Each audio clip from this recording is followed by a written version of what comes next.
This presentation of the wonder of wisdom was written by the author of the best-selling book, Work Journal and Workbook, Victoria Stevens, Swiss psychiatrist and psychologist Carl Gustav Jung, the pioneer of analytical psychology, made groundbreaking contributions to the field through his profound investigation into the unconscious mind. By confronting the unconscious, Jung delved into the darker aspects of human nature. While many chose to overlook this darkness, focusing solely on the light, the reality is that we all encounter dark periods as we navigate the challenges and hardships of life. Jung famously wrote that it's pointless to extol the virtues of the light if no one is able to perceive it. Instead, it's far more crucial to teach people how to see it. In today's world, it's increasingly common to showcase only the pleasant highlights of our lives. This creates a skewed perception of reality, where our darker side is suppressed and deemed taboo by society. Observing others with seemingly perfect lives often leads us to feel resentment and disappointment in ourselves. We tend to see our true behavior as socially unacceptable, prompting us to hide our emotions and contradict our authentic selves. This behavior forms what Jung called the persona, a false social mask that makes us appear more likable to others, but at the cost of our mental well-being, ultimately negatively impacting our entire life. We unconsciously allow others to dictate our lives, leading to inauthenticity and a feeling of being just another face in the crowd. Achieving self-realization is impossible if we present ourselves as someone we're not. When we realize we've been living a lie, this false mask shatters, bringing us face to face with our own emptiness, which can lead to an existential crisis. Authenticity paves the way to self-realization.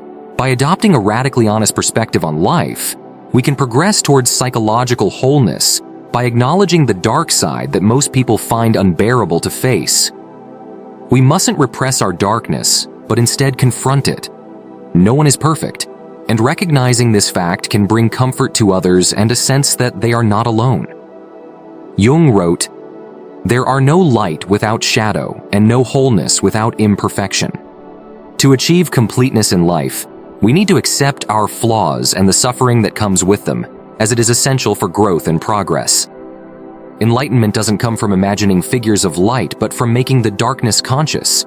Our persona, along with our flaws, insecurities, repressions, and long-avoided memories, feeds and shapes our shadow, the unknown dark side of our personality. The shadow encompasses everything we don't wish to be, following us throughout our lives, both literally and metaphorically. Although we may try to ignore it consciously, it remains a part of our unconscious self. It cannot be detached or avoided. It is an integral part of who we are. To go against the shadow is to go against ourselves. We are all capable of both good and evil, and understanding the extent of our potential for good, as well as the crimes we're capable of, allows us to choose not to commit evil acts. This is the true moral stance. The shadow is often misunderstood as an enemy or a malevolent force. However, it is much like any human being who sometimes resists or sometimes offers love, depending on the situation. The shadow becomes hostile only when ignored or misunderstood.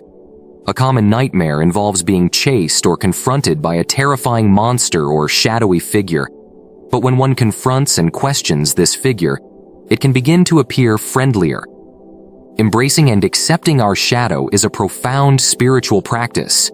The shadow of an aggressive person contains tenderness, relatedness, and sincerity, while the shadow of a shy person would be assertive, responsible, and confident. It plays a compensatory role and represents all that we lack. The shadow holds pure gold in the form of psychological insights waiting to be integrated into our personality. This inner gold encompasses our potential and the ideal self we aspire to become, making the shadow our ally on life's journey. The less we acknowledge our shadow, the more likely it is to erupt unexpectedly in moments of unawareness. Everyone carries a shadow, and the less it is integrated into our conscious life, the darker and denser it becomes. In the story of Dr. Jekyll and Mr. Hyde, Jekyll's attempt to repress his dark side results in the creation of Hyde. who embodies this shadow as an autonomous personality that commits evil acts beyond Jekyll's control. This dissociation manifests as a physical transformation rather than an inner psychic state. We must integrate our shadow, not let it control us. We often speak of self-control, but it is a rare and remarkable virtue. Ignoring our shadow leads to psychological projection, where we unconsciously project our own unacceptable thoughts and feelings onto others. Projection is easier than assimilation, and by blaming others, we avoid confronting our own faults and taking responsibility for them. This can lead to an illusory existence, trapping us in a cocoon that ultimately isolates us. It can also harm our relationships with friends and loved ones, which we often take for granted until they are lost. When this happens, our world can seem bleak, leading to depression, self-hatred, and regret. Projection can also occur collectively, leading to societal issues such as war, economic instability, strikes, and racial intolerance. The most frightening aspect is that people are often unaware they are caught in this dynamic. Our positive qualities remain dormant until we recognize our personal shadow. All our energy resides in our shadow, and ignoring it makes us feel drained and unmotivated. Confronting our shadow recharges us with energy and drive, which we can use in our daily lives and work. This can be achieved through shadow work, a practice involving self-awareness, observing our emotional reactions, being radically honest, and paying attention to our dreams. The paradox of human existence is that to experience light and true happiness, we must descend into the darkness. The true source of light is that which endures and continues to burn in the depths of darkness. The figure of the wounded healer is someone who is comfortable in the darkness of suffering and finds light and recovery, a form of creative depression that is the soul's cry for growth. We should not try to cure it, as it cures us. We should experience what it means, learn from it, and understand its purpose. This shamanic figure has learned to heal him, finding gold in his shadow and bringing this wisdom to his community. We stop fearing the darkness once we understand that the phoenix within us will rise from the ashes, for only that which can destroy it is truly alive. By becoming our authentic selves and integrating our dark side, we can become aware of the collective shadow and avoid falling prey to it.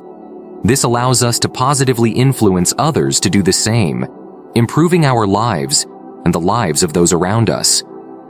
People often asked Jung if humanity would make it through the challenges of their time, and he always replied, "If enough people do their inner work." Jung provides us with methods to explore the unconscious and gain a deeper understanding of ourselves, the world, and others. He reminds us that we must embrace our dark side to achieve wholeness. By denying the darkness, we deny half of ourselves. The place where light and dark meet is the most profound experience we can have, for it is the union of opposites that gives rise to the self, the entirety of our personality, and the primary goal of human psychological development. The ultimate purpose of human existence is to kindle a light in the darkness of mere being. If you are interested in learning more about Jung's work, watch the next video and visit my channel, The Wonder of Wisdom, where I delve deeper into these concepts. Thanks for watching.